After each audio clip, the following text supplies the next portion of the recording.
안녕하십니까? 가정에서 또는 여러 곳에서 유튜브로 실시간 예배에 온라인으로 참석하시는 식구님들과 그리고 여러가지 인연으로 이 예배에 참석하고 계시는 모든 분들에게 참으로 감사드리고 반갑습니다. 전부 주부터 주일 예배를 또다시 온라인으로 하라는 지시가 내려왔고 온라인 주일 예배를 오늘 두 번째로 보게 되었습니다. 지금은 전국적으로 사회적 거리두기가 2단계로 격상되어 있고 수도권은 오늘부터 2.5단계로 격상이 되어집니다. 또 언제 3단계로 격상되어질지 모르는 대단히 위급한 상황인 것 같습니다. 이번 코로나 사태가 천재인가 또는 인재인가 하는 말들이 많지만 많은 분들이 의견이 이번 사태는 인간의 잘못으로 만들어진 사태라고 말하고 있습니다. 저도 역시 그렇게 생각을 합니다. 인류 역사가 진행되어 나오면서 과학이 점점 발달함으로 말미암아 사람들이 하나님을 경외하지 않고 자연을 보호하지 않게 된 것입니다. 보이지 않는 신을 무서워하지 않고 보이는 것에만 맹신하는 인간들이 되어버렸던 것입니다. 그리고 그런 인간제일주의 또는 자국제일주의에 빠진 인류가 자연을 너무나 경시하고 막대해 왔다는 것입니다. 하나님이 인간에게 주신 자원은 무한정으로 있는 것이 아니라 유한한 것입니다. 그런 귀중한 자연을 마구 파헤치고 보호하지 않는 결과가 바이러스 문제나 기후온난화 문제로 인해 자연재해가 이제는 인류의 일상사가 되어버린 것입니다. 더 이상 이 상태로 방치된다면 돌이킬 수 없는 인류 멸망의 서곡이 되기 때문에 하늘이 인류에게 마지막 경고를 해주시는 것임을 우리는 명심해야 할 것입니다. 이러한 사태에 종교는 정치를 지도하여 인류와 지구를 살리는 일에 매진하여야 하는데 일부 종교인들은 정파나 당파에 속해 눈앞의 이익만을 위해서 또는 내 몰라라 하고 반각만 하는 종교인들이 많다는 것입니다. 신앙인은 싸움이 일어나면 말리고 통합이 되지 않는 곳에 하나님의 이름으로 화해가 일어나게 해야 하는 것이 본업이 되어야 하는데 무엇이 좋아서 보수와 진보가 싸우는 데 들어가서 이 편 저 편을 들고 여당 야당이 싸우는 데 들어가서 편을 들으면서 싸움의 최선두에 서 있는지 모르겠습니다. 서로 싸움이나 하고 국가적인 어려움도 정파를 위해서 이용하고 있는 정치에 속고 있는 국민들을 계도해야 할 책임이 있는 종교인들이 그 한복판에 직접 뛰어들어 진흙탕의 싸움을 하고 있는 것입니다. 종교가 그러면 안 되는 것입니다. 종교인들은 이번 사태로 인류가 신과 자연에 대한 경각심을 높이고 인간들이 정신을 차리게 해서 이 땅 위에 평화로운 하나님의 나라가 이루어지게 노력해야 될 것입니다. 앞으로 당분간은 온라인 예배를 위한 필수 인력 외에는 철저히 비대면 예배를 실시할 것입니다. 앞으로는 교회의 패러다임이 많이 바뀔 것입니다. 교회에 예배를 보러 오십시오 하던 시대는 이제 지나가고 있습니다. 이제는 식구님 제발 교회에 나오지 마시고 가정에서 예배를 드리십시오 하고 부탁을 해야 하는 시대가 되었습니다. 예배당이 이제는 마음대로 드나들 수 있는 곳이 아니라 성지는 아무나 와서 떠드는 곳이 아니라 신앙인이 조용히 정성 들이는 곳으로 바뀌게 되는 것입니다. 그래서 저는 코로나가 시작되기도 전에 유튜브에 하늘 부모님 성의 동대구 TV라는 것을 만들어서 교회 활동을 온라인화하고 있었습니다. 이제 누구라도 그곳에 들어오시어 일요일 10시 30분부터 실시간으로 되고 있는 예배에 참석하실 수 있습니다. 그리고 그때 못 들어오시면은 실시간 예배의 녹화 영상이나 따로 예배 영상을 만들어 올려두기 때문에 그 영상을 보시면서 누구나 예배의 조건을 세울 수 있게 된 것입니다. 물론 실시간 예배를 보시면서 축도를 받으시면 가장 좋습니다. 예배에서 제일 중요한 순서는 축도입니다. 그야말로 하늘의 위임을 받아서 교회장이 식구들에게 하나님을 대신하여 복을 빌어주는 행위가 축도이기 때문이죠. 요사이 온라인 예배를 해보니까 얼굴을 보면서 하는 대면 예배보다도 장점이 많이 있는 것 같습니다. 제 경우에는 저희 형제들, 저희 누나들이나 동생이 알게 모르게 예배에 참석을 하는 것입니다. 동생이 설교를 잘하나 못하나 궁금하겠죠. 동생은 오빠가 잘하나 못하나 궁금하지 않겠습니까? 원래 제가 좀 과묵한 편이라서 말 주변이 없습니다. 말을 평소에 매끄럽게 하지 못하는 것을 아는 형제들이니까 걱정이 되겠죠. 이렇게 온라인 예배는 누구든지 교회에 나오지 않아도 되고 가정에서 또는 여러 곳에서 자유스럽게 그냥 휴대폰으로 보면 되니까 크게 부담스럽지가 않는 것입니다. 그리고 동대교회 기타 명단에 제가 아는 분들 중에 그래도 제가 가까이 하고 싶은 분들에게 일주일에 한 번은 제 실시간 예배를 편집하여 보내드리려고 합니다. 제가 일주일에 한 번 예배 영상을 보내드리는 분은 제가 아주 존경하고 가까이 하고 싶은 분들이라서 보내드리는 것이라고 양해를 해주시고 참가를 하시면 감사하겠습니다. 우리나라 유튜브에 구독자가 몇천 명, 몇만 명이 되는 사람들이 대단히 많습니다. 황창년 신부라는 분은 구독자가 2만 명인데 매달 500만 원이라는 돈이 들어온다고 하더라고요. 이제는 자신이 만든 설교 영상을 올려서 전 세계인들이 많이 봐주기만 하면 전도가 되는 것뿐만이 아니라 돈도 벌 수 있는 세상이 된 것입니다. 그러니까 유튜브에 하늘 부모님 성의 동대구 TV에 많이 들어오셔서 댓글도 달아주시기를 바라고, 특히 구독 신청과 좋아요도 꼭 늘려주시면 고맙겠습니다. 그 속에는 설교 영상뿐만 아니라 통일 원리 소개 영상, 기타 볼만한 영상이 많이 있습니다. 무엇보다도 주위에 많이 추천해 주시기 바랍니다. 그리고 저는 교회 유튜브뿐만 아니라 유튜브에 변시우 대구 시민대학 TV, 또 변시우 인생TV 등 3가지 계정을 가지고 활동하고 있습니다. 시민대학도 수업을 못한 지 1년이 다 되어 가니까 온라인으로 강의를 올리고 있습니다. 변시우 인생이라는 유튜브는 저희 취미생활이나 가족 이야기 등을 올리고 있습니다. 이렇게 유튜브에 올려두면 제가 죽고 이 세상에 없더라도 상속되어져서 천년만년 남아지게 되는 것입니다. 많이 들어오셔서 같이 공유해 주시기를 바라겠습니다. 오늘 말씀드린 설교 제목은 내 신앙은 정지되어 있는가 하는 제목으로 말씀을 드리고자 합니다. 먼저 지난주의 설교 내용을 잠깐 되돌아보겠습니다. 지난주에는 신앙을 제3자 입장에서 하면 안 된다 하는 것을 말씀드렸죠. 신앙을 제3자 입장에서 하다가 보면은 의례적인 신앙을 하기 쉽고 남을 따라 생각 없이 신앙을 하게 된다는 것입니다. 신앙은 하늘 부모님과 나만의 소통을 하고 체험하는 경지를 가져야 한다고 했습니다. 그리고 무조건 나의 삶에 감사해야 하고 나의 삶에 행복해야 한다는 말씀도 드렸습니다.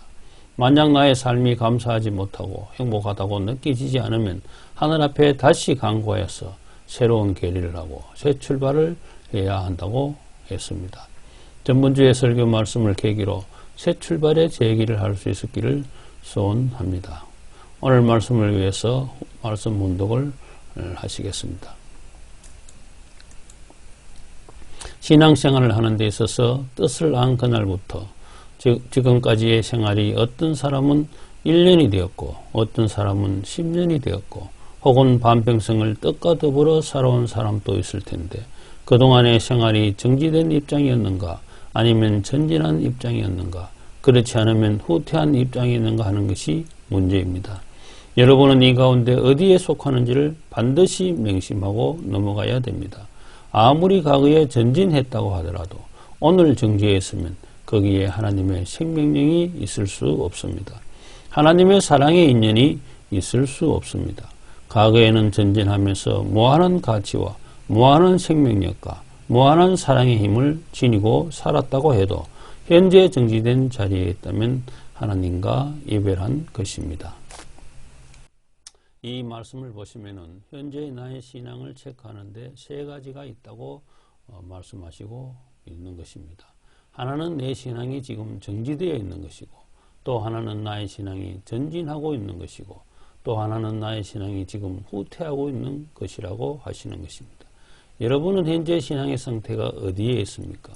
오늘 한번 스스로 점검해보는 시간이 되시기를 바랍니다.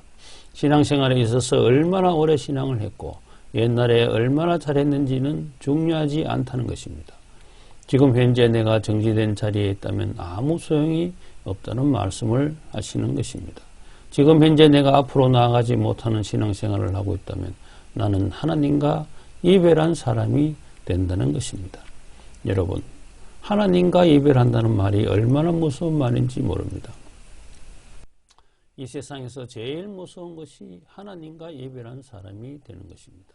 그 말은 나는 하나님과 아무 상관이 없는 사람이 된다는 것입니다. 내가 하나님을 믿는 사람으로 하나님 앞에 섰는데 하나님께서 나를 모르겠다고 외면하시면 얼마나 무서운 일입니까? 하나님이 나를 외면하시면 나는 사탄의 구렁텅이에 홀로 설 수밖에 없는 내가 되는 것입니다. 아무도 나를 도와주지 않는 외롭고 쓸쓸한 사람이 되어버리는 것입니다. 제가 신앙을 처음 할 때는 이런 꿈을 많이 꾸었습니다. 방 안에서 수많은 뱀들이 머리를 들고 나를 노려보고 있는데 나는 참 부모님과 그 한가운데에 서 있는 것입니다. 그때는 내가 왜 이런 꿈을 이렇게 자주 꿀까 하는 생각만 했지 해명을 못했는데 지금 생각해보니 이렇습니다. 이런 사탄의 구렁텅이에 내가 서 있지만 그래도 하늘 부모님과 참부님께서 나와 함께 하시고 나를 보호해주고 계시니까 뱀이 나를 해코지를 못하고 있는 것을 보여주셨던 것입니다. 내가 잘못하여 하나님과 참부님께서 나를 떠나시면 저 뱀들이 나를 공격해서 나의 인생이 엉망진창으로 되어버릴 것이니 조심하라는 꿈이었던 것입니다. 어떨 때 하나님이 나와 이별을 한다고 하셨습니까? 나의 신앙이 정지되어 있으면 하나님은 차츰 떠나시고 나에게 사탄이 들어와서 앉게 된다는 것입니다. 그 후에 다시 하나님께서 나에게 들어오시려고 하셔도 너무나 어려운 길이 된다는 것입니다. 여러분 생각해 보십시오. 하나님이 나에게 들어오시어 나를 보호하시면서 내가 잘 되기만을 바라면서 계셨는데 그 사랑하는 내 자식을 떠나야 하는 하나님의 마음이 어떻겠습니까? 뱀들이 호시탐탐 노리는 그 어두운 골짜기에 그 불쌍한 자식을 두고 떠나시는 하나님의 마음이 얼마나 아프시겠는가 하는 것입니다. 그 자식이 하늘에 떳대한 일을 가하에 많이 한 자녀일수록 하나님의 마음이 더 아프시다는 것입니다. 하나님께서 가하에 더 믿었던 자식일수록 떠나시기가 마음이 더 아프실 것입니다. 하나님께 가하에 더 큰 효도를 한 자녀일수록 그 자식을 두고 떠나시는 하나님의 마음이 더 쓰라릴 것입니다. 그러나 나의 신앙이 정지되기 시작하면 차츰 사탄이 나를 찾아와서 자리 잡게 되니 하나님은 억지로 차츰 밀려날 수밖에 없게 되는 것입니다. 식구 여러분, 모원단장이라는 말을 아십니까? 어머니 모자에 원숭이 원자, 끊어질 단자, 장은 창자를 뜻하지요. 원숭이 어미의 창자가 끊어지는 것을 모원단장이라고 합니다. 중국의 어느 왕이 전쟁에 져서 양자강을 따라 피난을 가는데 보아한 사람이 어미가 있는 원숭이 새끼를 빼앗아 배에 태워왔다는 것입니다. 그러니까 새끼를 빼앗긴 원숭이 어미가 비통하게 울부짖으면서 며칠을 배를 따라 오더라는 것입니다. 그래서 왕이 너무나 시끄럽게 원숭이 어미가 따라오면서 우니까 배를 멈추고 원숭이 어미를 배에 오르게 하니까 이미 어미 원숭이는 기진맥진하여 숨을 거두고 말았다는 것입니다. 그 어미 원숭이의 배가 이상하여서 배를 갈라보니까 어미 원숭이의 창자가 이미 다 끊어져 있더라는 것입니다. 새끼를 잃은 어미 원숭이의 슬픔이 얼마나 컸으면 창자를 다 끊어 놓을 정도였겠습니까? 그런 고사로 인해서 모원단장이라는 말이 생겼다는 것입니다. 자식을 향한 어미 원숭이의 모성에도 자신의 모든 창자가 끊어질 정도로 그렇게 애절한데 자식을 잃어버린 사람 어머니의 모성에는 또 어떻겠습니까? 우리나라 속담에 예간정이 다 녹는다는 말이 있죠. 어머니가 자식을 잃어버리거나 사랑하는 자식이 아프면 어머니의 창자가 끊어지는 것이 아니라 어머니의 창자가 다 녹아난다는 말인 것입니다. 여기 계시는 어머니들 다들 그렇습니까? 자식을 잃어버린 어머니가 그러할진대 하물며 자식을 잃어버린 하나님의 심령은 어떻겠느냐 하는 것입니다.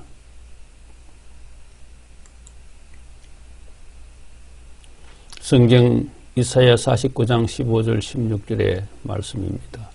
여인이 어찌 그 젖먹는 자식을 잊겠으며 자기 태에서 난 아들을 공일히 여기지 않겠느냐. 그들은 혹시 잊을지라도 나는 너를 잊지 아니할 것이라. 내가 너를 내 손바닥에 새겼고. 사람의 어머니가 자신이 낳아서 젖먹여 기른 자식을 어찌 잊겠는가 하시는 것입니다. 어머니가 자기 자식을 잊을 수 있겠습니까? 어머니가 자기 자식을 귀하게 여기지 않겠습니까? 그러나 혹시 그런 어머니가 자식을 잊는다고 하더라도 여기서 나는 누구입니까? 하나님이시죠. 너는 누구입니까? 여러분들이십니다. 하나님과 이별한 여러분들을 두고 말씀하시는 것입니다. 신앙생활을 정지해 있는 여러분들을 두고 하시는 말씀인 것입니다. 나는 너를 절대로 잊지 않을 것이다. 너는 나를 떠나 이별하였지만 나는 너를 잊지 않으시겠다는 하나님의 약속이신 것입니다. 나는 너를 절대로 잊지 않기 위해서 무엇을 하셨다고 하셨습니까? 하나님의 손바닥 위에 너를 새겨두었다는 말씀입니다. 하나님의 손바닥 위에 김정자하고 새겨두셨다는 것입니다. 하나님의 손바닥 위에 최길선하고 새겨두셨다는 것입니다. 하나님의 손바닥에 장윤자하고 새겨두셨다는 것입니다. 식구님들은 다 하나님의 손바닥 위에 이름이 새겨진 사람들이라는 것입니다. 그렇게 믿습니까?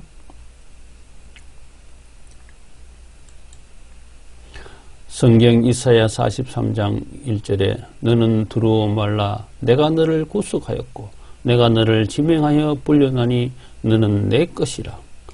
하늘 부모님께서 말씀하시는 것입니다.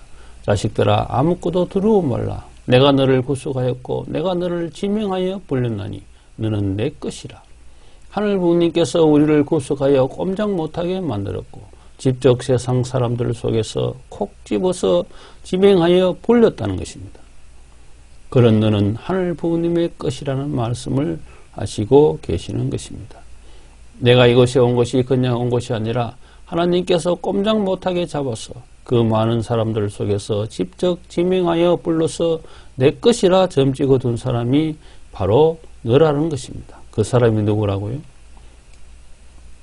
하늘 부모님께서 내 것이다 하고 점 찍어둔 사람이 바로 나다는 것입니다. 그러니 함부로 도망을 가서 사탄의 것이 되면 어떻게 되겠습니까? 참 아버님께서는 기도 끝에 하나님을 만나셨다고 하셨습니다. 그런데 하나님의 얼굴이 하얗게 짓물러서 형체를 알 수 없었다고 합니다. 잃어버린 수많은 자식들 생각에 울고 또 우시어 그 눈물로 얼굴이 다 짓물러서 얼굴이 형체를 알 수 없게 되어 버렸다는 것입니다. 우리는 오늘 원숭이 어미의 예전한 사랑으로 창자가 다 끊어진 원숭이 어미의 사랑을 생각해 보았고 인간의 어머니가 자식을 잃어버린 슬픔에 애간정이 다 녹아나는 어머니의 사랑을 생각해 보았습니다. 그런 사랑보다도 몇 배나 더 애절한 사랑, 우리와 끊을래야 끊을 수 없는 하늘 부모님의 사랑을 우리는 오늘 느낄 수 있어야 합니다. 하늘 부모님께서는 잃어버린 자식 생각에 흘린 눈물로 말미암아 얼굴이 다 짓무른 버린 한이 있으신 것입니다. 나로 말미암아 생긴 그 한 맺힌 하늘 부모님을 오늘 우리는 생각해 보아야 합니다. 그러니까 우리는 하나님과 이별한 사람이 되면 안 되는 것입니다. 그러니까 우리는 오늘 신앙이 정지되어 있는 사람이 되면 안 되는 것입니다. 하나님과 이별하고 사탄과 사이좋게 논일고 있는 우리들이 되면 안 된다는 것을 다짐하는 오늘 이 시간 되시기를 바라면서 말씀을 마치겠습니다. 감사합니다.